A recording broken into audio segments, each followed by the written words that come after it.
महाराष्ट्राच्या ग्रामीण संस्कृतीत बेंदूर सणाला विशेष महत्त्व आहे. या पवित्र सणानिमित्त अमोलदादा रेडेकर यांच्या बलाढ्य खिल्लार बैलांची पारंपरिक पद्धतीने भव्य सजावट करण्यात आली. सकाळपासूनच बैलांना पौष्टिक मसाला पाजण्यात आला.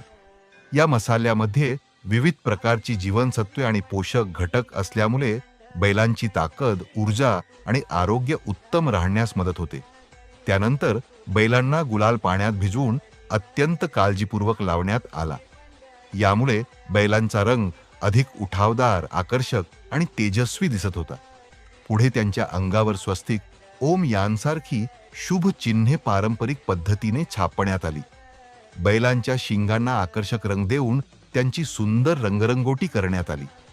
तसेच वाईट नजरेपासून संरक्षण व्हावे या श्रद्धेने शिंगांना लिंबू बांधण्यात आले. यानंतर बैलांच्या गळ्यात सुंदर हार, घंटा आणि पारंपरिक सजावटीचे साहित्य घालून त्यांना पूर्णपणे सजवण्यात आले. सजावटीनंतर विधिवत पूजा करून बैलांना नैवेद्य दाखवण्यात आला आणि त्यांच्या प्रति कृतज्ञता व्यक्त करण्यात आली. त्यानंतर गावातून भव्य मिरवणूक काढण्यात आली. ढोल ताशांच्या गजरात आणि पारंपरिक वातावरणात सजलेले बलाढ्य बैल सर्वांचे लक्ष वेधून घेत होते. मिरवणूक पूर्ण झाल्यानंतर बैलांना पुन्हा घरी आणून त्यांच्या चरणी नम्रतेने पूजा करण्यात आली. शेतकऱ्यांच्या खरा साथीदार असलेल्या बैलांप्रती आदर, प्रेम आणि कृतज्ञता व्यक्त करण्याचा हा सोहळा अत्यंत भक्तिमय वातावरणात पार पडला. अमोलदादा रेडेकर यांच्या या पारंपरिक आणि देखण्या बैलांच्या सजावटीने बेंदूर सणाचा आनंद अधिकच द्विगुणित केला.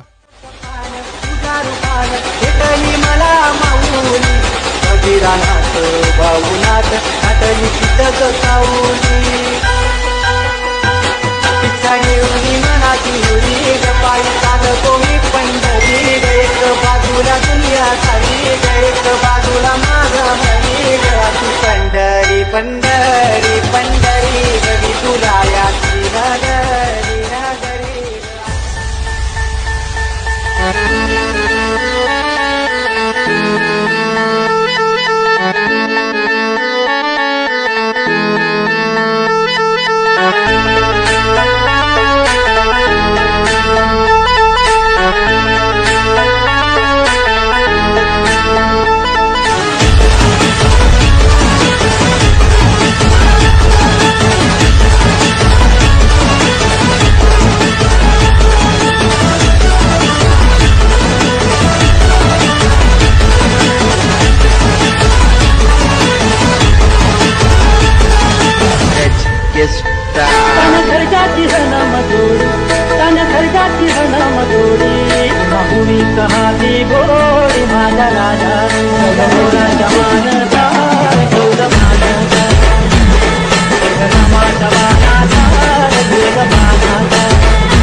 हाती गोडी माझा राजा मोराच्या मानचा ठेवलं मानाचा रामाचा बाणाचा देव बाणाचा कान खर्चाची हनामधुरी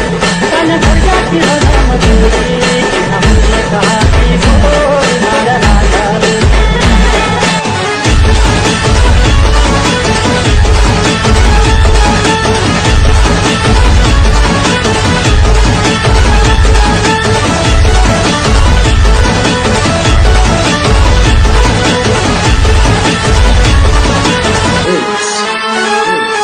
शुभम शुभम कधी आवाजी थांबो त्याच्या जिंदगीची ओझरी तुझ्या चंद्राची ओझरी तुझ्या चंद्राची ओझरी त्याच्या स्वर्गाची रमाई स्वर्गाची माई त्याच्या स्वर्गाची रमाई स्वर्गाची माई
तिरी ग हरे हरी हरी ग हरी रहे वर करी ग तुझी करा करी ग अशी पंढरी पंढरी ग अशी पंढरी पंढरी ग विठुरायाची नगरी नगरी ग विठुरायाची नगरी नगरी ग असा गेलो मी पंढरीला ग असा गेलो मी पंढरीला ग स्वादिली तुझी तिथे बरी ग अशी पंढरी पंढरी पंढरी ग विठुरायाची नगरी नगरी ग तुंगटाळ तांदूळ काळ